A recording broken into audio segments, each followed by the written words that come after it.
This is the seventh and last of the Aleph-Bet videos, part of the series, A Foundation for Biblical Hebrew. This video introduces the spelling convention Matres lectionis and puts the already learned Aleph-Bet into its proper order. To understand the peculiar spelling convention of Matres lectionis, we must first see that the biblical text was originally written only in consonants over hundreds of years, and that it was hundreds of years later that the system of representing vowels with dots and dashes was overlain onto the consonantal text. So we can imagine a biblical text beginning looking something like this, with only the consonants, and then hundreds of years later receiving the system of dots and dashes so as to look like this. It is with this original consonantal text that I'd like to begin. You will recognize these consonants from the previous lessons. The first is called hey and makes a h sound. The second is called vav and makes a v sound, but was originally w. And the third is called yod and makes a y sound. Again, these are all consonants, but the thing is that at a certain point in the development of Hebrew writing, scribes began to use these three consonants to represent certain long or prominent vowels. So for example, the hey might be used to represent the sounds o or a or a at the end of a word. The vav, originally w, might have been used to represent the sounds o and oo at the end or in the middle of a word. And the yod would be used sometimes to represent the sounds e or a or eh at the end or in the middle of a word. And it's important to understand that all this was going on before the system of dots and dashes to represent vowels had come into play. Taking mem as a consonant to practice on and beginning with hey, a biblical scribe, when writing the sounds ma or me or mo, in some cases would write only using the mem, but in other instances would write representing these sounds with the hey. Now, hundreds of years later, when the dots and dashes were added to represent vowels, if the original scribe had used only the mem, it would now look like the top row, ma, me, mo. But if the original scribe had used the hey, it would look like the lower row, but still simply be ma, me, mo. Similarly, in some biblical texts, the sounds me or meh or may might simply be written with the consonant mem. But in other instances, they would be written with the yod helping to represent these sounds. Hundreds of years later, another scribe comes along and adds the vowel pointing system. If the original text had been written simply with mem, it would now look like the upper row. If it had originally been written with the yod helper, like the lower row. But either way, it's simply me, meh, may. Finally, in some biblical texts, the sounds mo or moo would simply be written with the consonant mem, but in other texts would be written with the vav, originally w, helper.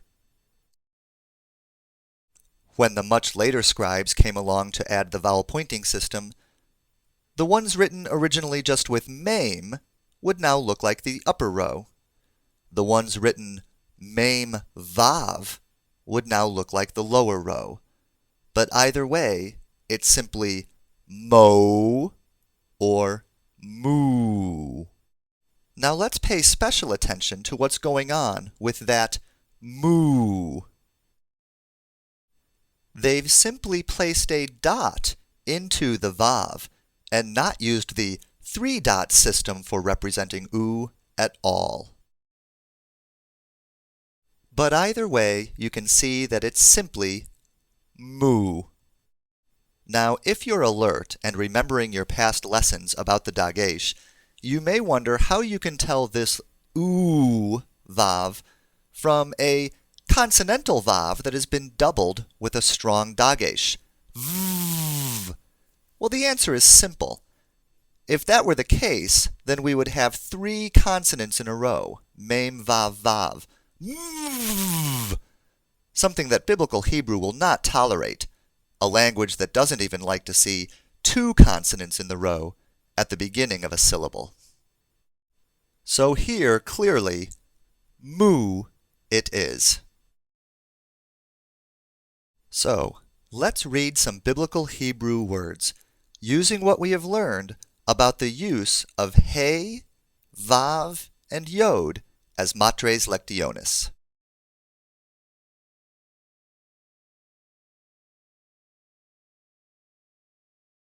Rabbah,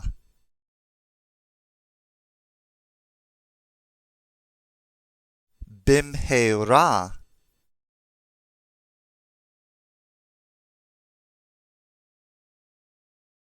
V'ata,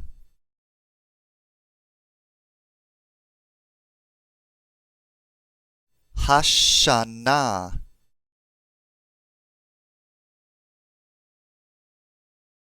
Artsa, Shechema, Negba,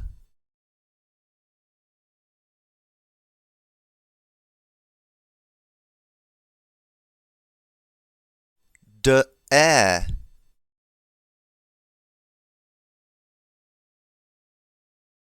Ma'aseh,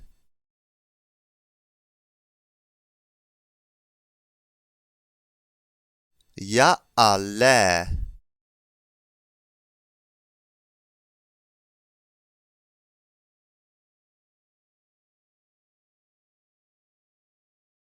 Ma'aseh,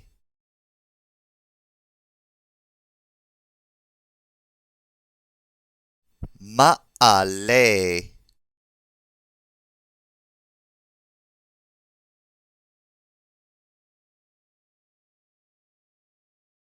Lecho,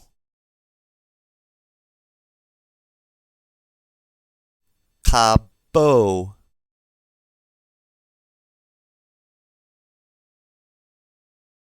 Farao,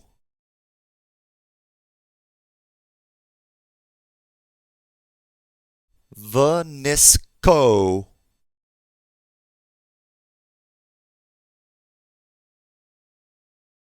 Ahalo.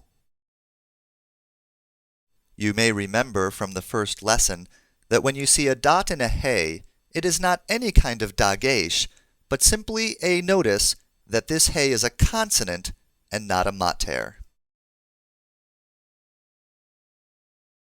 Kohach,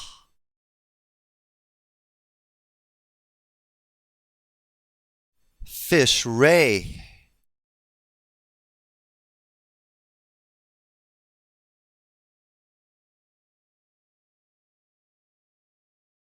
Li,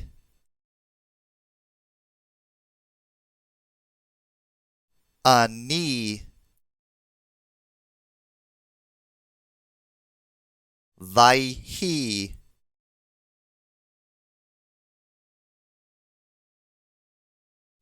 Achoti,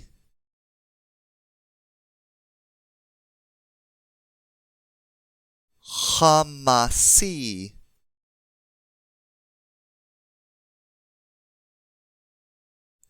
Ish, Achiv, Mekim,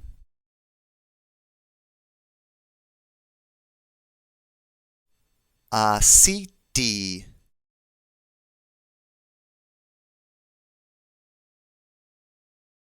Lefanim,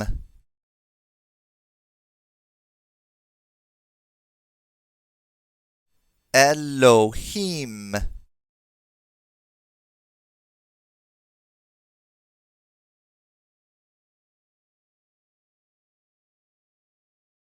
vanecha,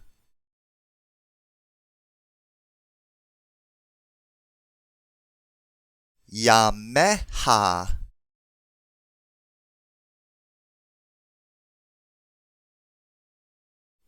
keleha,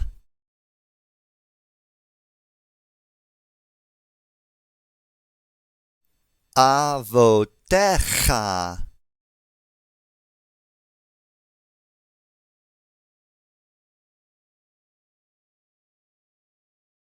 deme, yame, vene,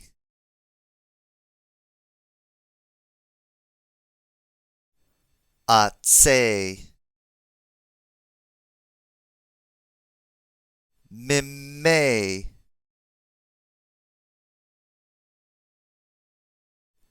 bain,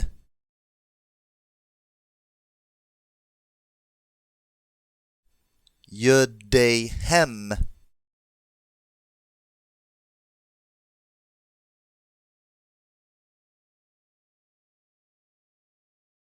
vo,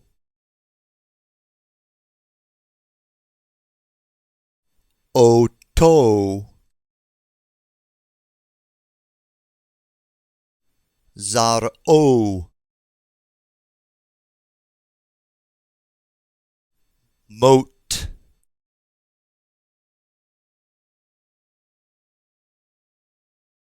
shimon,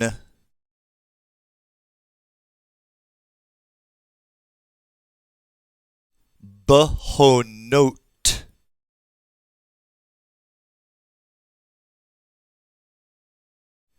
vagorali,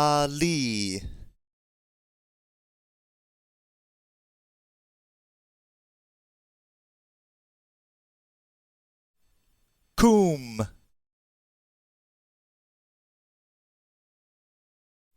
hu,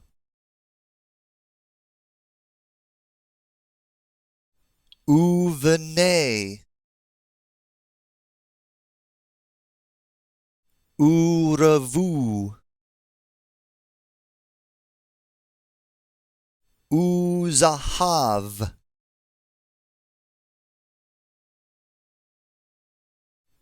umisham,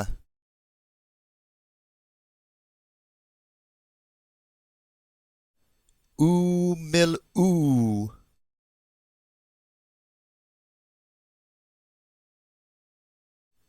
Yehuda,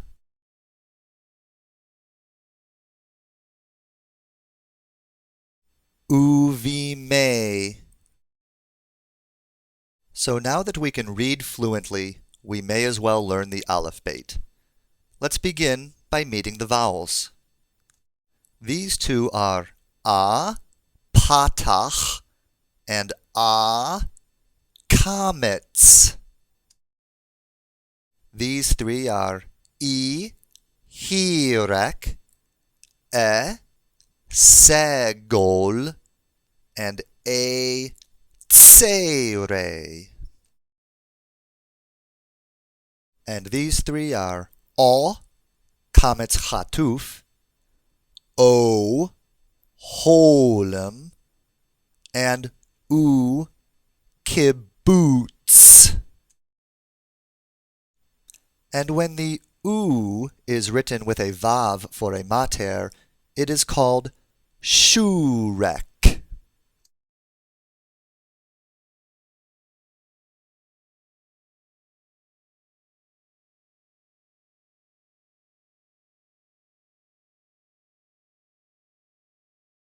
The first letters are Aleph, Bet or Veit, Gimel, Dalet, Hey.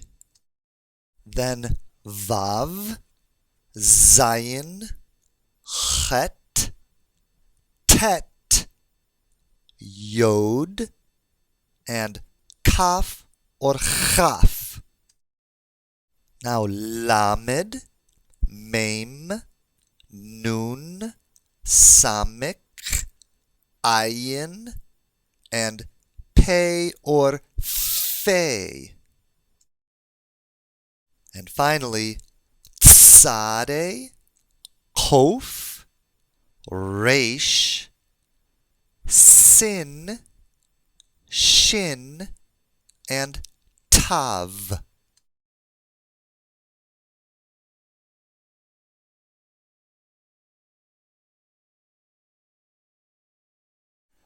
Aleph, Bet, Vet, Gimel, Dalet, Hey, Vav, Zayin, Chet, Tet, Yod, Kaf, Chaf, Lamed, Mem, Nun, Samek, Ayin, Pei, Fei, Tzadeh, Kof, Resh, Sin, Shin, Tav.